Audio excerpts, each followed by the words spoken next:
Hello बच्चों, आज हम पढ़ेंगे कहानी बस की यात्रा, जो कि एक व्यंग्यात्मक कहानी है। और कहानी के जो लेखक हैं यानी कि कहानीकार, उनका नाम है हरिशंकर परसाई।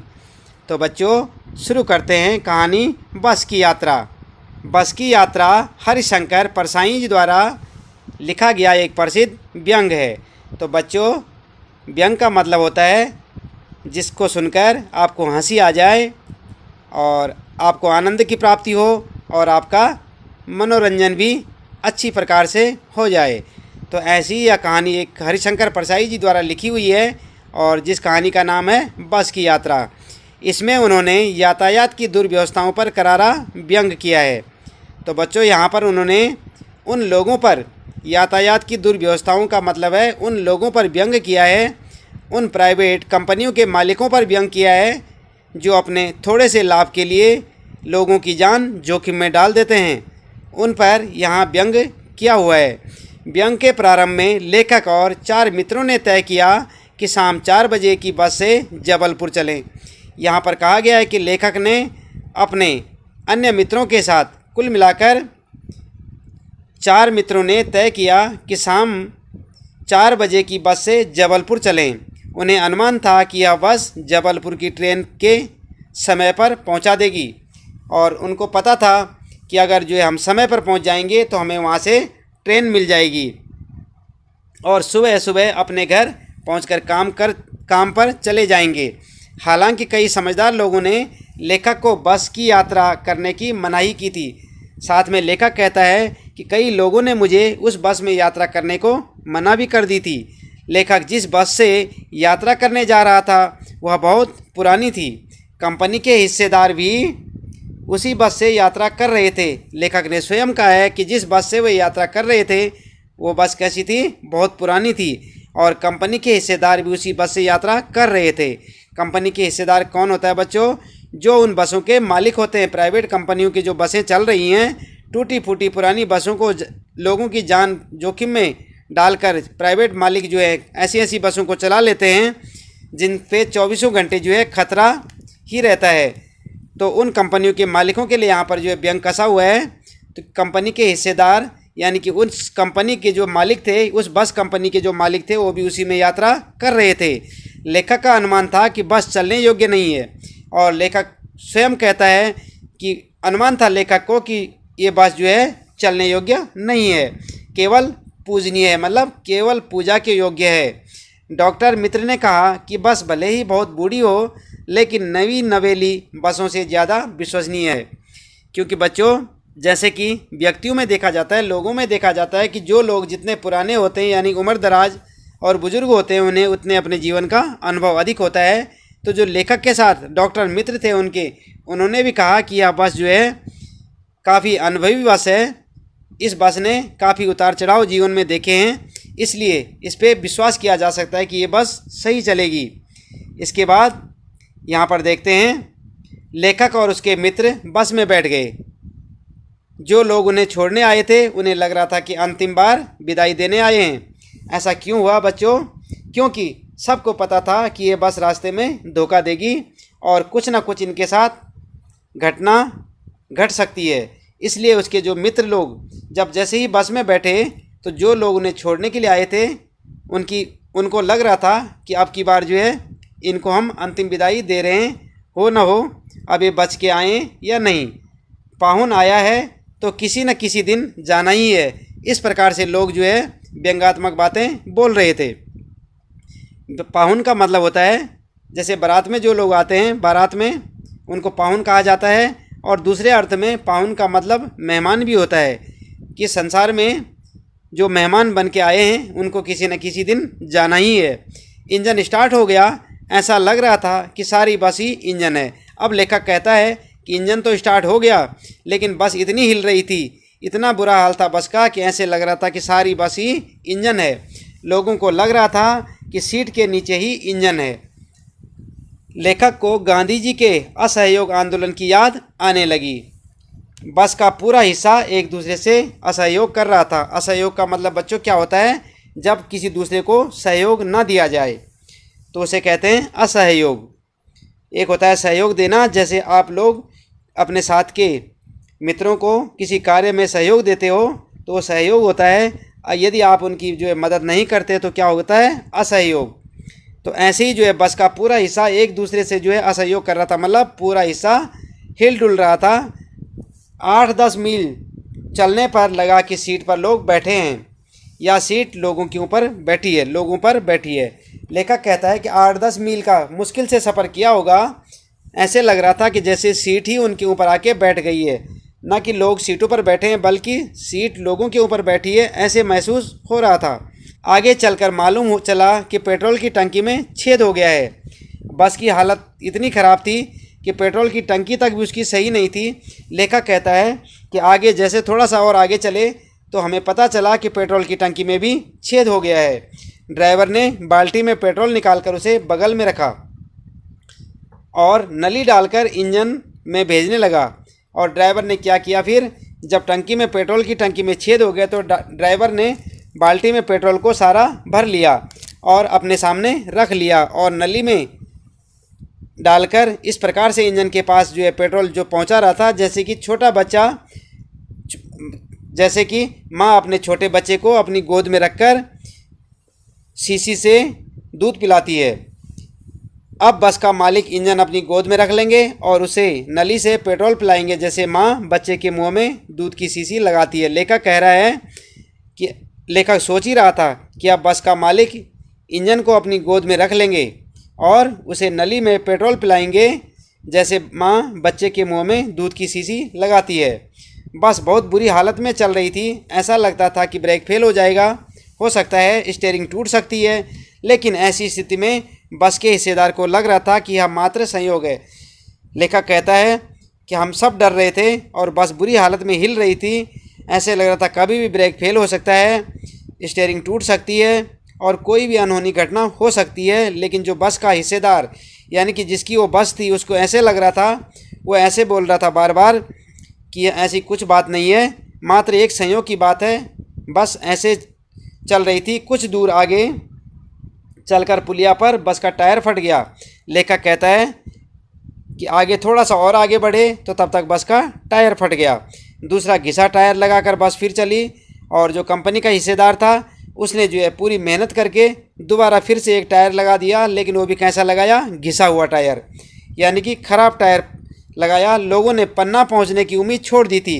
बस में जब लेखक और उनके साथी मित्र जो है पन्ना जाने के लिए तैयार थे, लेकिन उन्होंने क्या किया, अब पन्ना पहुंचने की उम्मीद छोड़ दी थी कि अब मुश्किल ही हम पन्ना पहुंच पाएंगे।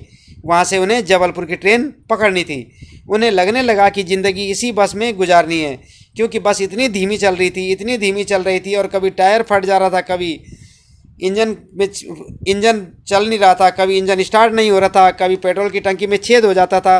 तो इस प्रकार की दुनिया भर की मुसीबतें देखने के बाद लेखक कहता है कि उन्हें ऐसे लग ही नहीं रहा था कि कभी वो जो है पन्ना पहुंच भी पाएंगे। उन्हें तो सिर्फ ऐसे लग रहा था कि ज़िंदगी अब बस इसी बस में गुजारनी है, पृथ्वी पर उनकी कोई मंजिल नहीं है। वे बड़े आराम से घर की तरह बैठ गए। अब उन्होंने जो है सारी उम्मीदें, सारी आशाएं छोड़ दी थी, क्योंकि वे बस में बैठे हुए थे और रात का सफ़र भी कर रहे थे, इसलिए उन्हें अब जो है कोई उम्मीद नज़र नहीं आ रही थी। अब वे जो है बड़े आराम से घर की तरह बैठ गए और हंसी मजाक में शामिल हो गए, क्योंकि इसके सिवाय उनके पास कोई दूसरा रास्ता था भी नहीं। तो बच्चों, ये है कहानी बस की यात्रा। आइए बस की यात्रा पाठ के प्रश्न उत्तर किस प्रकार से करने हैं, ये सब हम यहाँ पर देखते हैं। पहला प्रश्न है, मैंने उस कंपनी के हिस्सेदार की तरह पहली बार श्रद्धा भाव से देखा। यहाँ पर जो है आपने कारण बताना है, क्यों। सबसे ऊपर आप देख रहे होंगे कारण बताएं। तो बच्चों, आप देख सकते हैं यहाँ पर उत्तर, लेखक के मन में बस कंपनी के हिस्सेदार साहब के लिए श्रद्धा इसलिए जाग गई कि वह टायर की स्थिति से परिचित होने के बावजूद भी बस को चलाने का साहस जुटा रहा था। कंपनी का हिस्सेदार अपनी पुरानी बस की खूब तारीफ कर रहा था। अर्थ मोह की वजह से आत्म बलिदान की ऐसी भावना दुर्लभ थी। आप समझ रहे होंगे लेखक क्या कह रहा है। लेखक कह रहा है कि मन में बस कंपनी के हिस्सेदार साहब के लिए श्रद्धा इसलिए जागी कि वह टायर की स्थिति से परिचित होने के बावजूद भी बस को चलाने का साहस जुटा रहा था। क्योंकि अगर उसकी जगह दूसरा कोई होता तो उस बस को नहीं चलाता। कंपनी का हिस्सेदार अपनी पुरानी बस की खूब तारीफ कर रहा था। दूसरी बात कि कंपनी का जो हिस्सेदार था यानी कि जिसकी वो बस थी, वह अपनी पुरानी बस की तारीफ भी बहुत कर रहा था। और अर्थ मोह की वजह से आत्म बलिदान की ऐसी भावना दुर्लभ है। और थोड़े से लोभ लालच के चलते आदमी अपना ऐसा बलिदान दे दे तो यह भावना बहुत मुश्किल से किसी किसी में मिलती है। लेखक इसलिए जो है श्रद्धा भाव से देख रहा था, जिसे देखकर लेखक हतप्रभ हो गया और उसके प्रति उसके मन में कंपनी के हिस्सेदार के लिए श्रद्धा भाव उमड़ता है। लेखक को तो उनके साहस और बलिदान की भावना को देखकर ऐसा लग रहा था कि उन्हें किसी क्रांतिकारी आंदोलन का नेता होना चाहिए। तो ये था इसका उत्तर। आगे प्रश्न नंबर 2, लोगों ने सलाह दी कि समझदार आदमी इस शाम वाली बस से सफ़र नहीं करते। लोगों ने यह सलाह क्यों दी? तो आपके लिए उत्तर होगा, लोगों ने लेखक को यह सलाह इसलिए दी क्योंकि वे जानते थे कि बस की हालत बहुत ख़राब है। बस का कोई भरोसा नहीं है कि यह कब और कहाँ रुक जाए और इसके ठीक होने की भी संभावना कम है। शाम बीतते ही रात हो जाती है और रात रास्ते में कहाँ बितानी पड़ जाए कुछ पता नहीं रहता। उनके अनुसार यह बस डाकिन की तरह है। आगे प्रश्न नंबर 3, ऐसा जैसे सारी बस ही इंजन है और हम इंजन के भीतर बैठे हैं। लेखक को ऐसा क्यों लगा? ऐसा उत्तर होगा आपका, ऐसा जैसे सारी बस ही इंजन है और हम इंजन के भीतर बैठे हैं। लेखक को ऐसा इसलिए लगा क्योंकि जब बस चालक ने इंजन स्टार्ट किया तो उस समय बस के इंजन में कंपन होना चाहिए था, पर यहाँ तो पूरी बस ही झनझनाने लगी। लेखक को ऐसा प्रतीत हुआ कि पूरी बस ही इंजन है, मानो वह बस के भीतर न बैठकर इंजन के भीतर बैठा हो। अर्थात इंजन के स्टार्ट होने पर इंजन के पुर्जों की भांति बस के यात्री हिल रहे थे। पूरी बस में कंपन हो रहा था, यहाँ तक कि खिड़कियों के कांच भी पूरे शोर से हिल रहे थे। इस प्रकार से आपका तीसरा उत्तर हो गया। आइए देखते हैं यहाँ पर चौथा, गजब हो गया, ऐसी बस अपने आप चलती है। लेखक को यह सुनकर हैरानी क्यों हुई? उत्तर होगा आपका, बस की वर्तमान स्थिति देखते हुए इस प्रकार का आश्चर्य व्यक्त करना स्वाभाविक था। देखने से लग नहीं रहा था कि बस चलती भी होगी, क्योंकि आप जानते हैं बस बहुत पुरानी थी। परंतु जब लेखक ने बस के हिस्सेदार से पूछा तो उसने कहा चलेगी ही नहीं, अपने आप चलेगी। इस बात को सुनकर लेखक हैरान हो गया। आगे बच्चों 5वां प्रश्न है, मैं हर पेड़ को अपना दुश्मन समझ रहा था, तो लेखक पेड़ों को अपना दुश्मन क्यों समझ रहा था? बस की जर्जर अवस्था से लेखक को ऐसा महसूस हो रहा था। बस की हालत बहुत ख़राब थी। बस की स्टीयरिंग कहीं भी टूट सकती है तथा ब्रेक फेल हो सकता है। ऐसे में लेखक को डर लग रहा था कि कहीं उसकी बस किसी पेड़ से न टकरा जाए। एक पेड़ निकल जाने पर वह दूसरे पेड़ का इंतज़ार करता था कि बस कहीं इस पेड़ से न टकरा जाए। यही वजह है कि लेखक को हर पेड़ अपना दुश्मन लग रहा था। आगे, बस अनियंत्रित होकर कभी भी इनसे टकरा सकती है, इसलिए लेखक जो है डर रहा था। आगे होगा आपका छठा प्रश्न, सविनय अवज्ञा आंदोलन किसके नेतृत्व में, किस उद्देश्य से और कब हुआ? इतिहास की उपलब्ध पुस्तकों के आधार पर लिखिए। तो बच्चों यहाँ पर जो उत्तर होगा आपका, सविनय अवज्ञा आंदोलन महात्मा गांधी के नेतृत्व में 1930 में अंग्रेजी सरकार से असहयोग करने तथा पूर्ण स्वाधीनता प्राप्त करने के लिए किया गया था। भारतीय समाज वैसे ही गरीबी में दिन बिता रहा था। वे मुश्किल से नमक रोटी खाकर गुजारा कर रहे थे। अंग्रेजी सरकार ने नमक पर भी टैक्स लगा दिया। तब इससे नाराज होकर गांधी जी ने 12 मार्च 1930 को दांडी मार्च करके नमक कानून को तोड़ा। आगे यहाँ पर जो है 7वां प्रश्न होगा आपके लिए, सविनय अवज्ञा का उपयोग व्यंग्यकार ने किस रूप में किया, लिखिए। तो उत्तर होगा आपका, सविनय अवज्ञा आंदोलन 1930 में से 30 में सरकारी आदेशों का पालन न करने के लिए किया था। इसमें अंग्रेजी सरकार के साथ सहयोग न करने की भावना थी। लेखक ने सविनय अवज्ञा का उपयोग बस के संदर्भ में किया है। वह इस प्रतीकात्मक भाषा के माध्यम से यह बताना चाह रहा था कि बस विनयपूर्वक अपने मालिक व यात्रियों से उसे स्वतंत्र करने का अनुरोध कर रही है। जिस तरह अंग्रेजों की दमन पूर्वक नीति के खिलाफ भारतीय जनता विनय पूर्वक संघर्ष के लिए आगे बढ़ती रही, उसी तरह यह खटारा बस भी जर्जर होने के बावजूद चलती जा रही है। इसके बाद आइए बात करते हैं यहाँ पर भाषा की बात। 8वां प्रश्न आपके लिए, बस और वस। बस 3 शब्द हैं, आप देख रहे हैं यहाँ पर 3 शब्द हैं। बस जिसमें आप सवारी करते हैं, जिसमें आप इधर उधर चलते हैं, दूसरा वस, और तीसरा बस। बस का मतलब बहुत हो चुका एक, और वस का मतलब होता है जब कोई बात तुम्हारी कोई नहीं मानता और धीरे धीरे आप उसे जो इतना जो है अच्छा व्यवहार दिखाते हैं कि वो आपकी हर बात मानने लग जाता है, तो इसका मतलब लोग क्या कहते हैं कि उसे उसने बस में कर रखा है। तो एक बस होती है जिसमें आप सवारी करते हैं, एक बस होती है किसी को मतलब किसी के दिल को जीत लेना, और तीसरा जो बस है यहाँ पर, बस का मतलब होता है कि बहुत हो चुका, काफ़ी हो चुका, काफ़ी। 3 शब्द हैं इनमें, बस सवारी के अर्थ में, बस अधीनता के अर्थ में, और बस यानी कि पर्याप्त यानी काफ़ी के अर्थ में प्रयुक्त होता है। जैसे बस से चलना होगा, मेरे बस में नहीं है, अब बस करो। उपयुक्त वाक्यों के समान बस और बस शब्द से 2 वाक्य बनाइए। तो आप यहाँ पर 2 वाक्य बना सकते हैं। उत्तर, बस सवारी के अर्थ में, एक, तुम्हारी देरी के कारण मेरी बस निकल गई। इसी प्रकार से आप भी बना सकते हैं कि आज जो है जल्दी खाना नहीं बना इसलिए मेरी स्कूल की बस छूट गई। और दूसरा, जब तक बस नहीं आती यहीं खड़े रहो। तो तीसरा यहाँ पर जो है दूसरा भी उसी का उदाहरण है, और तीसरा इसके बाद यहाँ पर जो है वश वाला उदाहरण है अधीनता के अर्थ में। आजकल के बच्चों को समझना सबके बस की बात नहीं, जैसे कि यहाँ पर दिया हुआ है, और भगवान की करनी मनुष्य के बस में नहीं। और एक वाक्य आप बना सकते हैं कि वह जैसा करता है वैसा ही होता है, सब कुछ उसके बस में है। और इसी प्रकार से बस का मतलब सिर्फ होता है या मात्र के अर्थ में। तो बस करो, कितना खाओगे, बस करो इतना काफ़ी है। और कभी कभी आप बोल देते हैं बस करो बहुत हो चुका। तीसरा ये हमने आपको बता दिया। इसके बाद 9वां प्रश्न है, हम 5 मित्रों ने तय किया कि शाम 4 बजे की बस से चलें। पन्ना से इसी कंपनी की बस सतना के लिए घंटे भर बाद मिलती है। ऊपर दिए गए वाक्यों में ने, की, से आदि वाक्य के 2 शब्दों के बीच संबंध स्थापित कर रहे हैं।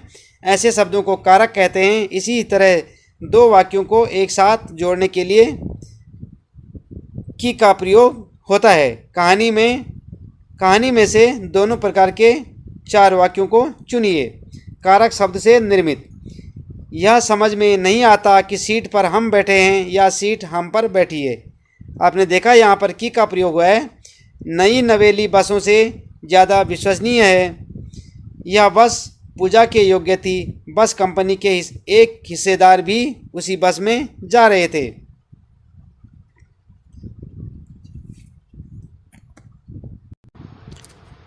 तो बच्चों आपने देखा यहाँ पर कारक का प्रयोग आपने देखा। यह समझ में नहीं आता कि सीट पर हम बैठे हैं या सीट हम पर बैठी है, यहाँ पर की आपने देखा।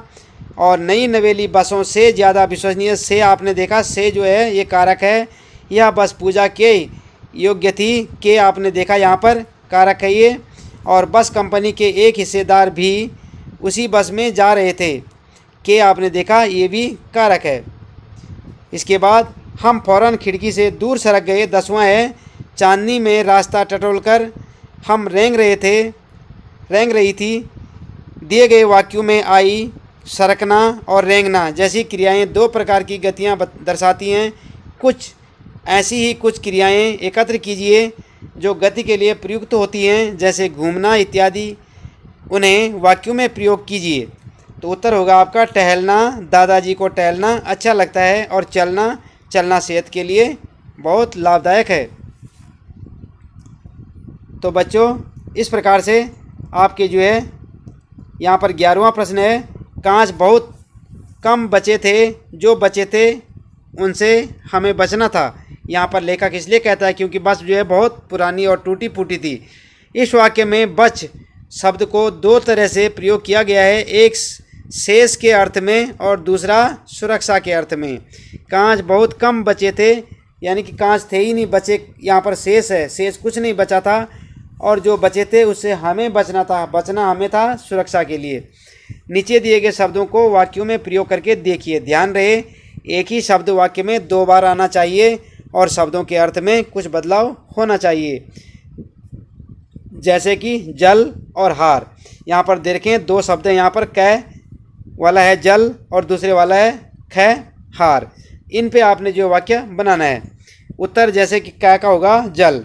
मीना गर्म जल से बुरी तरह जल गई। तो एक जल का तो पानी हो गया जो गर्म था, और दूसरा जलना हो गया यानी कि आग में गर्मी से जो जलता है। तो गर्म जल से बुरी तरह जल गई मतलब गरम गरम पानी था जो उसके ऊपर पड़ गया और वह जल गई। तो दोनों जल हैं यहाँ पर। हार है यहाँ पर ख वाला। यह प्रतियोगिता के इस पड़ाव में जिसकी जीत होगी उसे मोतियों का हार मिलेगा और जिसकी हार होगी वह प्रतियोगिता के बाहर हो जाएगा। तो यहाँ पर जो है एक हार का मतलब माला से है और दूसरी हार का मतलब प्रतियोगिता से बाहर होने के लिए हार जाना। के बाद 12वां प्रश्न है, बोलचाल में प्रचलित अंग्रेजी शब्द फर्स्ट क्लास में 2 शब्द हैं, फर्स्ट और क्लास। यहाँ क्लास का विशेषण है फर्स्ट, चूँकि फर्स्ट संख्या है। फर्स्ट क्लास संख्यात्मक संख्यावाचक विशेषण का उदाहरण है। महान आदमी में किसी आदमी की विशेषता है महान। यह गुणवाचक विशेषण है। संख्यावाचक विशेषण और गुणवाचक विशेषण के 2 उदाहरण खोजकर लिखिए। तो बच्चों यहाँ पर जो है उत्तर आप लिखेंगे संख्यावाचक विशेषण के 4, 8, 10, 12, 18, 20, 25 कुछ भी लिख सकते हैं आप। और गुणवाचक विशेषण के जैसे चांदनी रात सबको अच्छी लगती है ना, चांदनी रात और समझदार आदमी अच्छे माने जाते हैं। तो इस प्रकार से आपने ये 2 लिखने हैं। तो इस प्रकार से बस की यात्रा पाठ के यहाँ पर जो है प्रश्न उत्तर भी समाप्त हो जाते हैं। तो बच्चों ये था पाठ बस की यात्रा के प्रश्न उत्तर और उसका सारांश जो हमने आपको यहाँ पर बताया। आप इन्हें जो है ध्यानपूर्वक पढ़ें और अपनी नोटबुक में करें और याद भी करें। आज के लिए इतना काफ़ी है।